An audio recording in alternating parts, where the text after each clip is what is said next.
Why is there still pushback about the existence of systematic racism? How much does it affect people of color, if at all? I would like to focus on how it affects people of color from ages 6 to 21.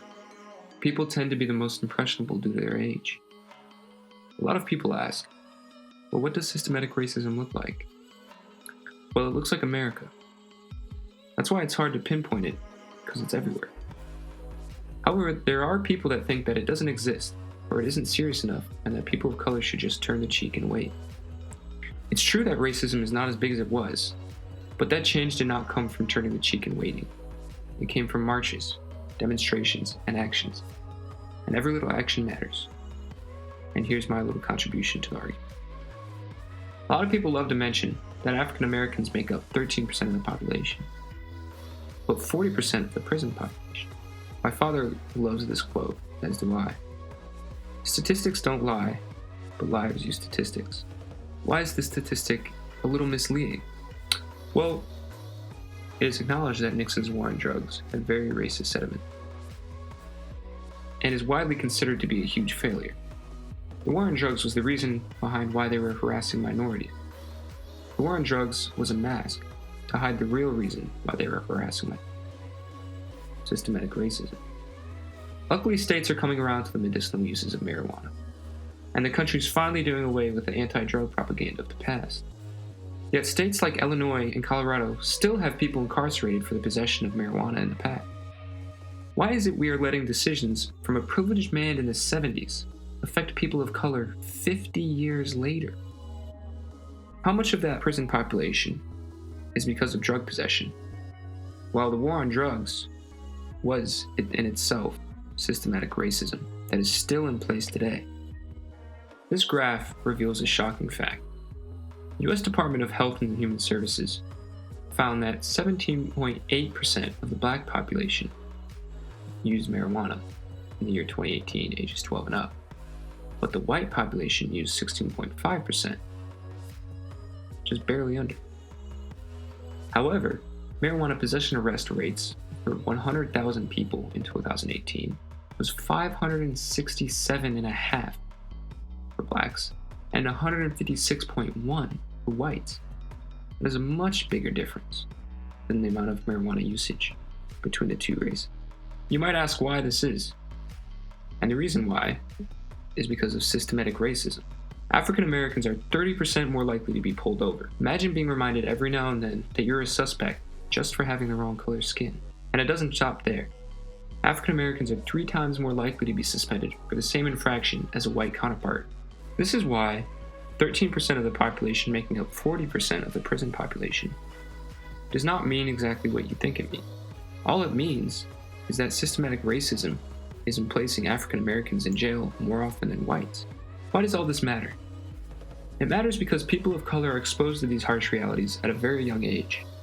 Their lives are being molded every day. They are reminded that they are indeed a person of color and are different. Many people think that these are small things that shouldn't affect their lives too much. But being stopped by the police every now and then,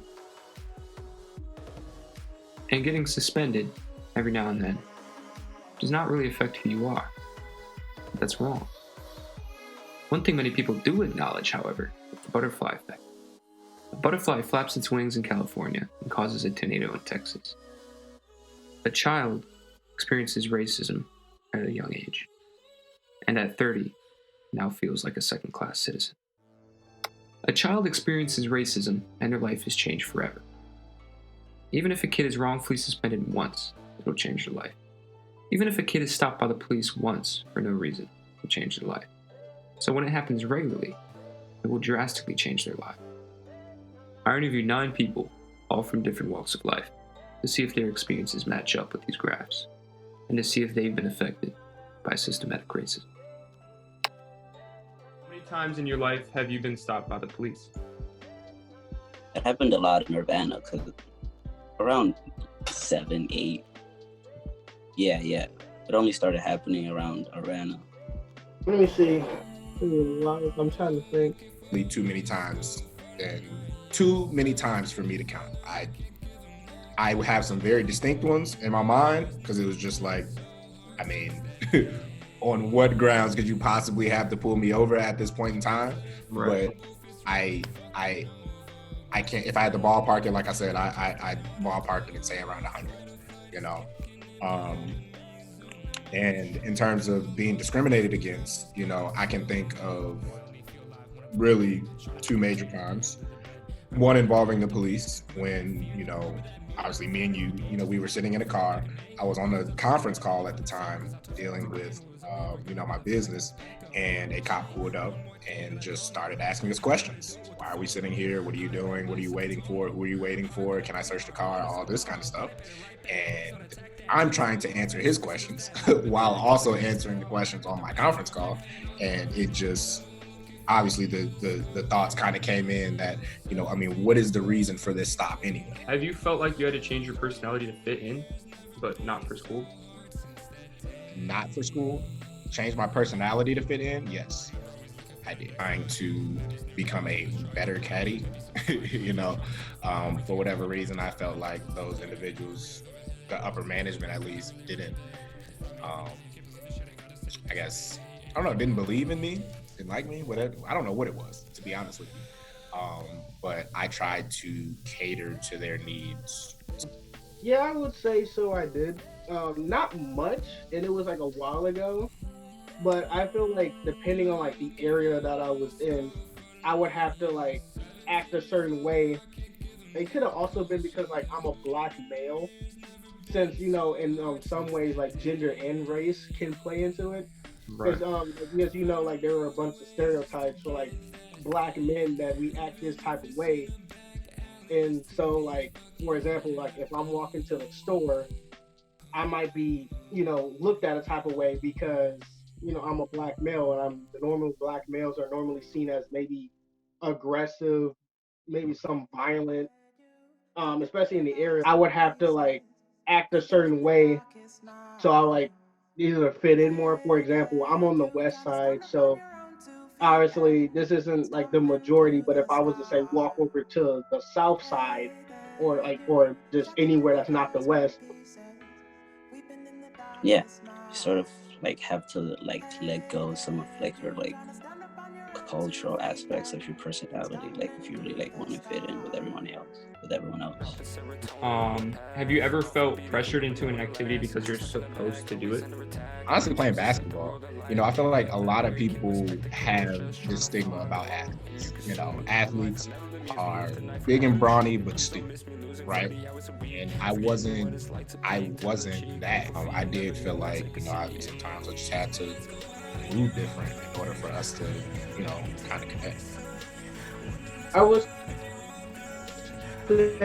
say by both, you know, either white people, blacks. I'd say in any race, depending on the situation. So, like for me, I felt like if I needed to fit in, I was like, or because I'm black, that I have to conform to this way of thinking because other black people think this way. Like if there's something like a group of black people disagree with, then me also as being black, they would expect me to also agree with them. But also this could also play the other way when it comes to either white people or any other race. Because like for example, like I said, like there are so many stereotypes Right. for like black individuals that in order for us, I guess, to conform to society, they might just expect us to act a certain way. Maybe they might expect us to act either ignorant. Some might expect us to act more aggressively. Some may even like, to keep the peace, we might have to like act a certain way. Tell me a time where you think you were personally discriminated. I mean, I've definitely like had instances where my friends were like unrightfully like persecuted based on like what they looked like or what they were wearing at the time. So I definitely know how it feels. But in social settings, yeah, for sure. Like you go to a party and it's just like everybody's white and you're the only like black dude there. You know, they definitely like give you looks. They'll like say the N-word and shit. Not like to your face, but like they'll say along with the song when you're like, hey, why are you doing that? They'll be like, oh, it's just a song, you know, it doesn't matter, shit like that. I also feel like there has been many other times where I may have been discriminated against, but either one, I didn't notice it, or two, I chose to not notice / forget it because it just didn't ring. You know, I feel like at any Can't let it point, weigh you down like that. exactly. You know, if you every single day, if you sit and think about how, you know, effed up the world is and how, you just can't get ahead in life and all of these other things, and that's exactly what your reality and your world is going to be. Right. Whereas on the flip side, if you don't think that, you know, that's exactly what your world is going to be. So I choose to be on the positive. That doesn't mean that I don't recognize the other things. It just means that, you know, I choose to be happy. And with that, I can figure out a much better way and a much more, I can say I can enjoy the process of one, being alive a lot more, and two, come up with something that I can do, some actionable thing that I can do in order to help, you know, those individuals that I feel like, you know, may not have been as blessed as I've been. Because I know, you know, even dealing with everything that we're dealing with here, in America, I have been very fortunate for a lot of the things in my life. I've been very blessed with a lot of the things in my life. So, the three main people featured in this interview have never met each other, nor did they know that I was interviewing others. They were from all different places and all different ages, ranging from 18 to 25. However, the answers were still eerily similar. At the end of the last interview, the interviewee mentioned how, when he was discriminated against, he chooses to forget and not let it bother him. Otherwise, it would weigh him down. Noble approaches like this never come without a price.